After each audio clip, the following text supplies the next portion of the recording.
Ողջույն, եթերում հարցազրույցն է, զրուցելու եմ ներքին գործերի նախարարության միգրացիայի եւ քաղաքացիության ծառայության պետ Նելի Դավթյանի հետ։ Բարև ձեզ։ Շնորհակալ եմ հրավերն ընդունելու համար։ Տիկին Դավթյան 26 թվականի երկրորդ կիսամյակում Հայաստանում մեկնարկելու է կենսաչափական անձնագրերի եւ նույնականացման քարտերի արտադրությունը։ Պետությունը սա պատվիրակել է մասնավորին։ Ինչու՞։ Որովհետև հսկայական խնդիր կար լուծելու, այն ծավալի խնդիր, որը պետությունը սեփական ջանքերով շատ ավելի երկարաժամկետ հեռանկարում ի վիճակի կլիներ լուծել, այն էլ երաշխավորված չէ ինչ որակով, այն պարզ պատճառով, որ Հայաստանում այդ փորձագիտական ներուժը չունենք կուտակված, ինչ է բիոմետրիկան, որն է ժամանակի պահանջը, ինչ տեխնոլոգիաներ կան այլևս, որոնք ընդունելի են միջազգային սահմանները կառավարելիս, եւ ընդհանուր մինչև ցանցի սպասարկում, ծրագրային լուծումներ, սերվերային տնտեսություն, գաղտնիք չեմ բացահայտի, որ նշեմ նաեւ մեր ոլորտը հայտնի է ծառայությունների մատուցման ցածր որակով, դժգոհությունները որպես կանոն շատ են մեր հանրային ծառայությունների մատուցման, հաղորդակցության հմտությունների կտորով եւ որքան էլ որ այստեղ մենք ներդրումներ ենք կատարում, միևնույն է, այնքան արագ է զարգանում ոլորտը, որ մենք դժվարանում ենք հասցնել եւ ինքներս գնահատում ենք արդյունքը ոչ գոհացուցիչ։ Էլի գաղտնիք չէ, որ մեր գրասենյակային պայմանները խիստ բարեկարգ իրավիճակում են ունենալով 63 նախկինում, իսկ այժմ 47 տարածքային գրասենյակներ, մենք կառավարման մոդելից սկսած մինչև մարդկային ռեսուրս, մինչև ամենատարբեր լուծումներ, այստեղ խնդիր ունենք թարմացնելու եւ որոշում կայացվեց մասնավորապես նաեւ ՀՀ-ԵՄ վիզաների ազատականացման համատեքստում, որի երկխոսության մեկնարկի ուղղությամբ դեռևս տարիներ առաջ մեկնարկել էին աշխատանքները, մենք հասկացանք, որ սա է այն ճանապարհը, որը հնարավորինս կարճաժամկետ հեռանկարում կապահովի հնարավորինս խորը, համապարփակ ու համալիր լուծում։ Նախկինում տեղի ունեցած խնդիրները, որոնք ծագում էին այս համակարգում, կարծում եք մասնավորի պարագայում չի առաջանա հետագայում։ Մասնավորի կարողությունները թույլ են տալու այդ խնդիրները հասցեագրել եւ լուծել ավելի արագ ու ավելի որակով, քան պետությունն է դա կարողացել անել մինչ այժմ։ Հիմնական կենսաչափական փաստաթղթերի թողարկման ենթակառուցվածքների բաղադրիչները որոնք են, որոնք դուք սերվերային տնտեսությունն է, ծրագրային ապահովումն է, ֆիզիկական գրասենյակային պայմաններն են ենթակառուցվածքն է, բնականաբար գույք կահավորանք եւ տեխնիկական վերազինումն է, օրինակ այս թվում շատ կարեւոր են այդ կենսաչափական տվյալները հավաքագրող մեխանիզմները։ Մենք մեր մրցույթի հիմքում դրել ենք մի այսպիսի պահանջ, որ դրանք պետք է լինեն բոլորը մեկում տիպի սարքեր, որը նաեւ ոչ միայն, այսինքն չթվա թե շքեղություն է, որը կարող է անդրադառնալ օրինակ միավոր փաստաթղթի գնի վրա, դա նաև ոչ թե նաև, այլ առաջին հերթին անվտանգություն է, որովհետև ապահովագրում է, որ օրինակ կենսաչափական տվյալների հավաքագրման փուլում ունենանք մի իրավիճակ, երբ օրինակ մատնահետքը կլինի մեկ անձինը կամ մեկ այլ կենսաչափական տվյալ կլինի մեկ ուրիշ անձինը։ Այսինքն մենք գնում ենք այն ճանապարհով, որը որ ենթադրվում է եվրոպական ստանդարտներով։ Եվ այս ենթակառուցվածքի յուրաքանչյուր շերտը առանձին քննության առարկա է եղել եւ մրցույթի պահանջը մասնավորապես որակավորման փուլում եղել հետեւյալը, որ մեր որակավորման փուլին մասնակցող հայտատուները պետք է առնվազն 2 ապացուցելի փորձառություն ունենային այլ պետություններում այս մոտեցմամբ ծառայություն մատուցելու։ Այսինքն բավարար չէր եւ մենք ունեցանք որակազրկման դեպքեր, երբ հայտատուն բերում էր փորձառություն, որ օրինակ վերաբերում էր միայն բլանկների արտադրությանը կամ միայն ծառայությունների մատուցմանը, կամ ID-ների մասով ուներ ապացուցված փորձ, որ ենթակառուցվածքի ներդրումը ամբողջությամբ այդ թվում ծառայությունների մատուցումը ապահովված էր, բայց կենսաչափական անձնագրերը ոչ։ Ուստի մենք ընտրել ենք որակավորման փուլում այն տեխնացուներին, որոնք վիճակի էին եւ դա ապացուցված է տարբեր երկրների հաջող փորձով, ընդ որում անպայմանելի պահանջ է եղել, որ պետք է այլ երկրներում իրականացրած ծրագիրը արդյունք ունենա գործածության մեջ, շրջանառության մեջ գտնվող անձահաստատող փաստաթղթով, բացի այդ պարտադիր կերպով մենք պահանջել ենք տվյալ պետությունների լիազոր մարմինների կողմից խորհրդատվական բնույթի նամակներ, հավաստացումներ, որ դրական եւ որակյալ է գնահատվում այդ փորձառությունը եւ արդյունքում 3 որակավորված հայտատուից 2-ը մասնակցեցին առաջարկի հարցմանը։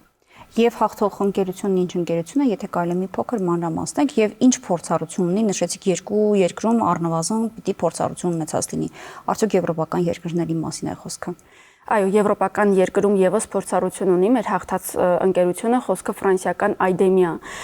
ընկերության մասին է, բավականին մեծ կարողություններ ունի նաեւ Միացյալ Նահանգներում, բավականին լայնամասշտաբ արտադրություն ունի նաեւ Միացյալ Նահանգներում եւ ոչ եվրոպական պետություններում եւս ունի, կոնսորցիում է, Idemia-ն առաջատար անդամն է եւ կոնսորցիումի խմբում կա նաեւ այլ անդամ, այլ ընկերություն։ Իսկ ծրագրային ինչ որ նոր լուծումներ առաջ բերելու է այս ընկերությունը այս բազմաթիվ լուծումներ։ Ինչպիսի լուծումների մասին է խոսքը։ Սկսած հերթագրման կտորից, մինչև նախապես մինչև գրասենյակ այցելելը, հնարավորություն կա տվյալների հանձնման, որոշակի տվյալների լրացման, որպեսզի տեղում միայն մնա բիոմետրիկ տվյալները հանձնելը։ Պետք է նաև նշեմ, որ իհարկե առաջին փուլում մենք ֆիզիկապես ստիպված ենք լինելու ողջ բնակչության կենսաչափական տվյալները հավաքագրել, այսինքն առաջին անգամ առնվազն քաղաքացին ստիպված է լինելու մոտենալ գրասենյակ ֆիզիկապես եւ իր տվյալները հանձնել, բայց դրանից հետո արդեն հաջորդող փուլերում ենթադրենք փաստաթղթի վնասման կամ կորուստի դեպք ունենք, արդեն հնարավոր կլինի on-line դիմել փաստաթղթի ստացման համար եւ նաեւ փաստաթուղթը ստանալու, այսինքն տրամադրման process-ներում եւս լինելու են շատ նորարար մոտեցումներ։ Այսպիսի շատ, այսինքն բաղադրիչ process-ը բազմաբաղադրիչ է եւ այդ բաղադրիչներից յուրաքանչյուրում մենք ունենալու ենք այլ մոտեցումներ, նաեւ աշխատանքային ժամերի եւ աշխարհագրական բաշխվածության իմաստով եւս Երևանում երբևիցե մենք չենք ունեցել 7 օրյա աշխատանքային ռեժիմ այժմ ունենալու ենք։ Այո, չենք ունեցել 18:00-ից ավելին անցնող աշխատանքային ժամեր, այս պահին ունենք ըստ առաջարկի մինչև 22:00 Երևանում աշխատելու ուրեմն պատրաստակամություն, որը հաստատված է, այսինքն հաստատ այդպես է լինելու եւ նաեւ ունենք բարձր սեզոնայնություն, հայտնի է, հիմնականում հուլիս-սեպտեմբեր ժամանակահատվածն է, նաեւ կարողությունների որոշակի ավելացում ենք ունենալու այս ժամանակահատվածում, սրանք լուծումներ են, որոնք հանրային ծառայության, քաղաքացիության ծառայության եւ պետական ապարատի, այսպես ասած, խաղի կանոնների պարագայում ուղղակիորեն դժվար է լուծել առնվազն, այսինքն մենք չենք կարող ունենալ ժամանակահատվածով ավելացվող ռեսուրս։ Քաղաքծառայողը այնքան պաշտպանված է այդ իմաստով, որ ուղղակի 3-4-5 ամսով ավելացնել ռեսուրսը այդքան ճկուն գտնվել հնարավոր չի լինում։ Աշխատանքային ժամերը ընդլայնել մինչև 22:00 հնարավոր չի եղել, տարբեր սցենարներով այս ուղղությամբ մտածել ենք։ Եվ նաև իհարկե ծառայությունների մատուցման նոր որակ է սահմանվելու, հաղորդակցության նոր հմտություններով, սկսած նոր աշխատակիցներ են լինելու, թե հին աշխատակիցները գուցե տեսեք, իրականում այս process-ի մեջ ընդգրկվելու համար։ Իրականում այսպես է, մենք ունենք հետևյալ մոտեցումը, պայմանագրում ամրագրված է, որ այն աշխատակազմը, որը կկրճատվի այս փոփոխությունների արդյունքում, ներկայացվելու է տվյալ աշխատակազմի ցուցակը եւ առանձին կենսագրականները մեր մասնավոր գործընկերոջը։ Մասնավոր գործընկերը մինչև բաց մրցույթ հայտարարելը պետք է նախ այս ավազանից օգտվի։ Եթե կլինեն դեպքեր, երբ մասնավոր գործընկերը չի ընտրի մեր տեխնացուին, նա պետք է հիմնավորի։ Եվ այդ չափորոշիչները համալրման պետք է նույնը լինեն, ինչպես մեր աշխատակազմի համար, այնպես էլ արդեն երկրորդ փուլում բաց մրցույթի համար։ Բայց նաև նշեմ, որ գաղտնիք չէ, որ միգրացիոն պատկերը այնպես է փոխվել մեր երկրում եւ առհասարակ ամբողջ աշխարհում, միգրացիոն ճգնաժամերը դրա վառ վկայությունն են, միգրացիոն քաղաքականությունների խստացումները եւս, որ կարողությունների անհամեմատ զարգացման ու հզորացման կարիք կա։ Այսինքն մենք հակված չենք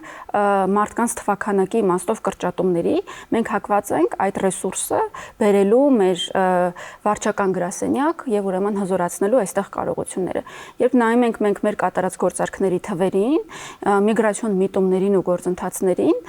պարզ է դառնում, որ օրինակ 10 տարի առաջ ընդհանուր ծավալի իմաստով մենք 4-5 անգամ ավելի քիչ ծանրաբեռնված ենք եղել, քան հիմա է։ Եվ միտումը շարունակական բնույթ ունի, այսինքն քաղաքավիացիայի շուկայի ազատականացումը, ավիատոմսերի ցածր գները եւ նման օրինակ կամ մեկ այլ օրինակ բերեմ Լեռնային Ղարաբաղից բռնի տեղահանությունը եւս իր հետ բերեց պահանջարկի կտրուկ աճ։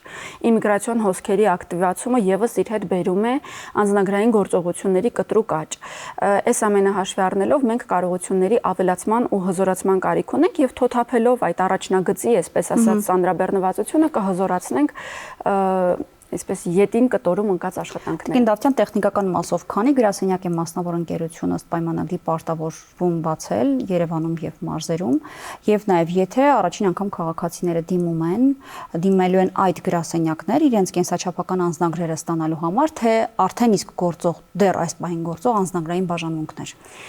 Այս պահին գործող անձնագրային բաժանմունքները իհարկե շարունակելու են իրենց գործունեությունը մինչև 26 թվականի երկրորդ կիսամյակ, երբ արդեն մասնավորը ամբողջությամբ ոչ թե ամբողջությամբ, այլ միանգամից կանցնենք մասնավորի կողմից ծառայությունների մատուցման գործարկմանը։ Բայց գործարկումից հետո անձը, որի տվյալները առկա են բնակչության պետական ռեգիստրում, ազատ է մոտենալու, ոչ թե ազատ, այլ պարտադիր պետք է մոտենա մասնավոր գործընկերոջ գրասենյակ։ Այստեղ տեղի ունենում պարզ փաստաթղթի համար դիմումի process, դիմումը ընդունվում է, կենսաչափական տվյալները հավաքագրվում են, այնուհետև, երբ հեռանում է քաղաքացին, այդ դիմումը, այսպես ասած, վերիֆիկացվում է մեր կողմից, որպես ոլորտի լիազոր մարմին, միգրացիա եւ քաղաքացիական ծառայություն, որից հետո մենք եթե կանաչ լույս ենք, այսպես ասած, տալիս արդեն մասնավորը ազատ է ծառայությունը մատուցելու քաղաքացուն, այսինքն տպագրելու եւ ուրեմն մատակարարումը կազմակերպելու, նույնիսկ այդ պարագայում շատ արագացված ծառայություններ են լինելու, առաքման ծառայություններ են լինելու, ինչպես որ ուրեմն կկնքվի պայմանագիրը քաղաքացու եւ մասնավորի միջեւ։ Բայց ինչպես նշեցի, բնակչության պետական ռեգիստրը կա եւ շարունակելու է մնալ Հայաստանի Հանրապետության ներքին գործերի նախարարության բացառիկ լիազորությունը եւ մասնավորը այս ռեգիստրի հետ աշխատելու է փոխգործելիության սկզբունքով։ Դա ինչ է նշանակում։ Դա նշանակում է, որ եթե անձի տվյալները չկան բնակչության պետական ռեգիստրում, անձը պետք է ուղղորդվի ներքին գործերի նախարարության միգրացիա եւ քաղաքացիական ծառայության գրասենյակ, իսկ մենք որոշակի բաշխվածության պահպանելու ենք ցանցը, որպեսզի անձի իրավական կարգավիճակի որոշում տեղի ունենա։ Իսկ մարդը պարտավոր չի իր տվյալները տալու այդ մասնավոր ընկերությունը կամ հարցը հակառակ կողմից ձևակերպեմ։ Այդ մասնավոր ընկերությունը չի վերցնելու մարդկանց բիոմետրիկ տվյալները անձնապես, եթե քաղաքացիների այդ պետական ռեգիստրում չկան նրանց տվյալները։ Այո, եթե ռեգիստրում չկան, ճիշտ հասկացաք, եթե ռեգիստրում կան, մասնավորի առաքելությունը հենց դրանումն է հավաքագրելու բիոմետրիկ տվյալները եւ բիոմետրիկ եւ անվտանգ ու բարձր որակով փաստաթղթեր թողարկելու, բայց եթե անձի իրավական կարգավիճակը պարզ չէ, ապա բնականաբար իր հետ աշխատանք ունի անելու լիազոր մարմինը։ Անվտանգության տեսանկյունից այն տվյալները բիոմետրիկ, որոնք լինելու են նաեւ մասնավորի ձեռքի տակ, դրանք ո՞նց են պաշտպանված եւ արդյոք պաշտպանված են։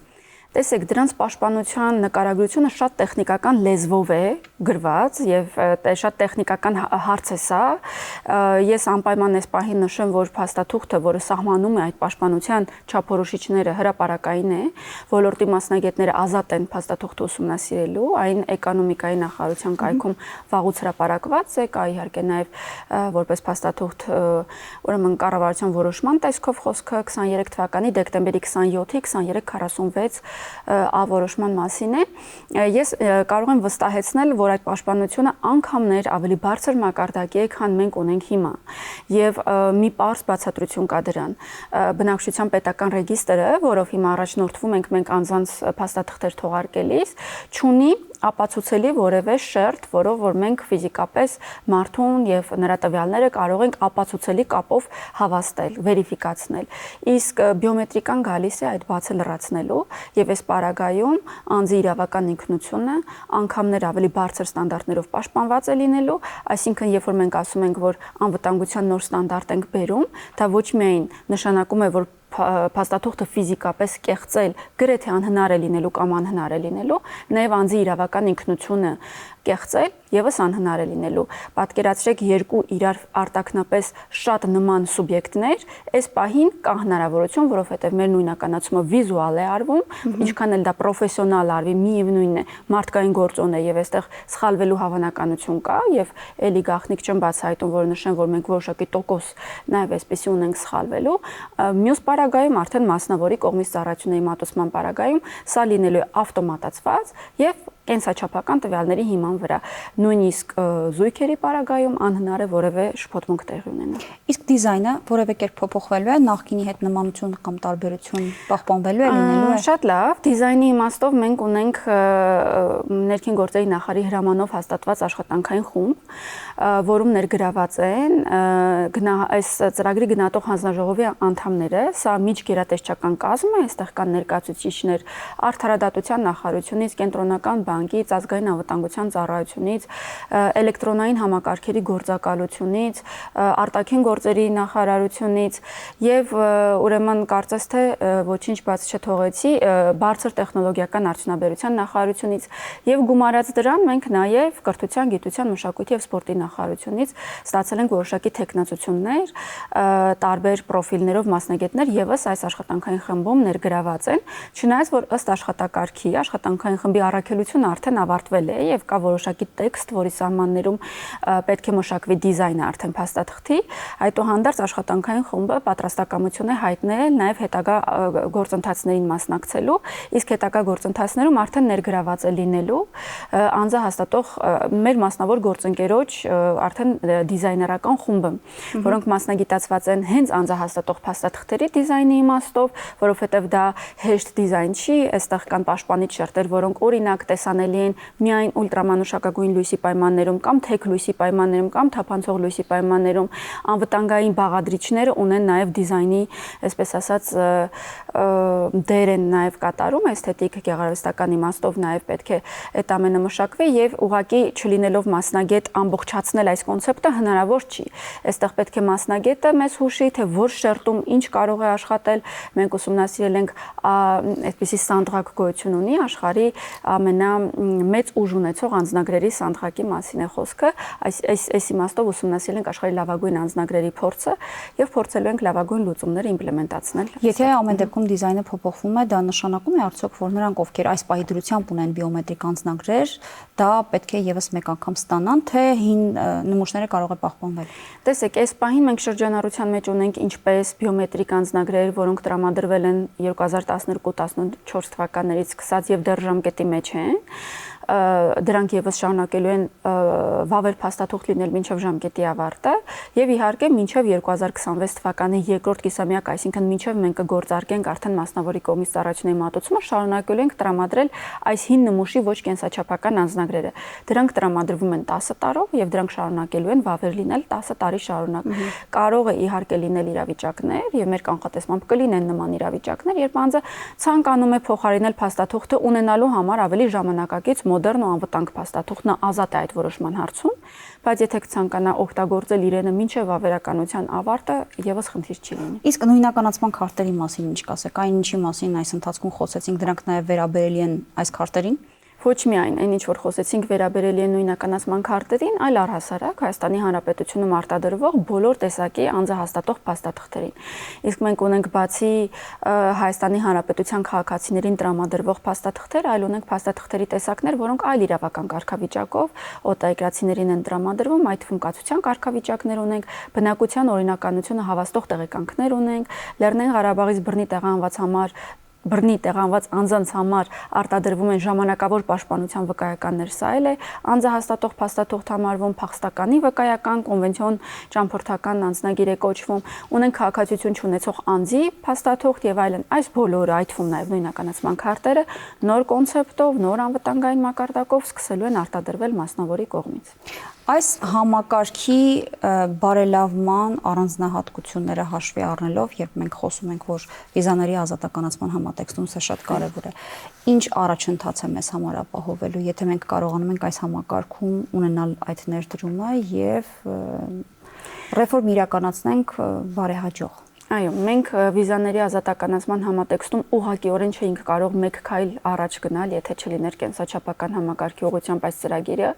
եթե չլիներ դա որպես պահանջ ուղղակի ձևակերպված էր լինելու գործողությունների ծրագրով, որը մեզ կներկայացվի ըստ էության հունիսին ընդառաջ, եւ բոլոր պետությունների փորձը, 8 պետությունների փորձը, որոնք անցել են վիզաների ազատականացման այս ճանապարհով, ցույց է տալիս, որ սա ամենաառանցքային պահանջն է եւ դա շատ բնական է, որովհետեւ անձնագիրը ճամփորդական փաստաթուղթ է եւ անձնագրի միջոցով է, որ սահմանների կառավարման իմաստով պետությունները կարողանում են այդ փոխվստահության մթնոլորտը ստեղծել, կառավարելի դարձնել որոշակի process-ներ եւ տվյալների փոխանակման հաջող կոնցեպտ ունենալու մասին է։ կենսաչափական անձնագրեր ունենալու պահանջը։ Իհարկե կենսաչափական համակարգի ներդրումը այսքանով չի ավարտվի, անպայմանորեն վիզաների ազատականացման համատեքստում նաև պահանջ կդրվի, որ մեր սահմանների համալիր կառավարում իրականացվի ավտոմատացված համակարգերով, e-gate համակարգերի մասին է խոսքը, բայց ամենակարևոր քայլը մենք սրանով անում ենք եւ բնականաբար ինչպես մեր հանձնառությունը եւ բարեփոխումների ճանապարհային քարտեզը, ընդ որում ոչ միայն ներքին գործերի նախարարության կամ ոչ միայն միգրացիա եւ քաղաքացիական ծառայության, այլ առնչվող բոլոր գերատեսչությունների, տվյալ պարագայում ազգային անվտանգության ծառայության տիրույթում եմ նշած հարցը, գնում են այդ ճանապարհով, որ մենք ունենանք միջազգային ստանդարտներով ենթակառուցվածքներ, ինչը բնականաբար միանգամայն համահունչ է նաեւ վիզաների ազատականացման համատեքստում։ Այս համատեքստում օրերս Երևանում է եղել ԵՄ փորձագիտական առաքելությունը, երկրորդ անգամ արդեն գնահատելու են եկել վիզաների ազատականացման ուղղությամբ Հայաստանի առաջընթացները։ Երբ կլինի նրանց գնահատականը եւ ինչպես ենք վարվելու այդ գնահատականի հետ, ինչ է դա մեզ տալու։ Ես մի փոքրիկ շտկում կատարեմ, ոչ թե առաջընթացն են այս պահին գնահատում, այլ դաշտ ուսումնասիրում են, որի հիման վրա արդեն մեզ տրամադրվելու է գործողությունների ծրագիրը։ Դրանից հետո նոր առաջընթացի ստուգում, այսպես ասած, առաջընթացի զեկույցներ են գեներացվելու տարեկան կտրվածքով։ Նշեմ, որ փորձագիտական խումբը դեռ Երևանում է, սա իրենց երրորդ աշխատանքային օրն է եւ դեռևս արժևում 2 օր էլ շարունակելու են աշխատանքները։ Փորձագիտական խումբը բավական ընդլայնված եւ բարձր պրոֆեսիոնալիզմով ընտրված մարդիկ են եւ տասնյակ ներկայացուցիչներից են բաղկացած, օրինակ անձնական տվյալների պաշտպանության մասնագետը, այլ անձ է սահմանների կառավարման մասնագետը, այլ անձ է ենթադրենք բիոմետրիկ տվյալների մասնագետը, այդ գծով մասնագիտացված անձ է եւ այս միջգերատեսչական ուսումնասիրությունների ընթացքում արձանագրվում են բոլոր այն process-ները, որոնք հետաքրքիր են մեր եվրոպացի գործընկերներին եւ որոնք վաղը դառնալու են կոնկրետ թիրախներ, որոնց պետք է հասնի Հայաստանի Հանրապետությունը, որոնք պետք է ապահովի Հայաստանի Հանրապետությունը։ Այսինքն գտնեն խնդիրները, որպեսզի հետագայում այդ խնդիրների լուծման բանալիները տան գործողությունների պլանը, որը կդնեն Հայաստանի առաջ գնահատում են արկա իրավիճակը, ընդ որում փաստորեն գնահատվում է այն մեկնարկային կետը, որ մենք հիմա ունենք, ինչ չունենք, դա է գնահատվում, ինչ ունենք եւ նաեւ արձանագրվում է մի շարք ուղղություններ, որտեղ խնդիր չունենք, այսինքն ինչ որ ակնկալվում էր, տեսնում են, որ պատշաճ իրականացվում է եւ այն բացերը, բացթողումները կամ ոլորտները, որտեղ դեռ անելիք կնույնականացնեն, կդառնա գործողությունների ծրագիր։ Իսկ երբ կտան այդ գործողությունների պլանը Հայաստանին։ Առաջին IT արդյունքներով մենք ունենք զեկույցը, երկրորդ IT արդյունքներով զեկույցը կունենանք մոտավորապես 1 ամիս անց։ Այս զեկույցների վիճակագրական կտորը միակ փաստաթուղթն է, որը ենթակա է մեր կողմից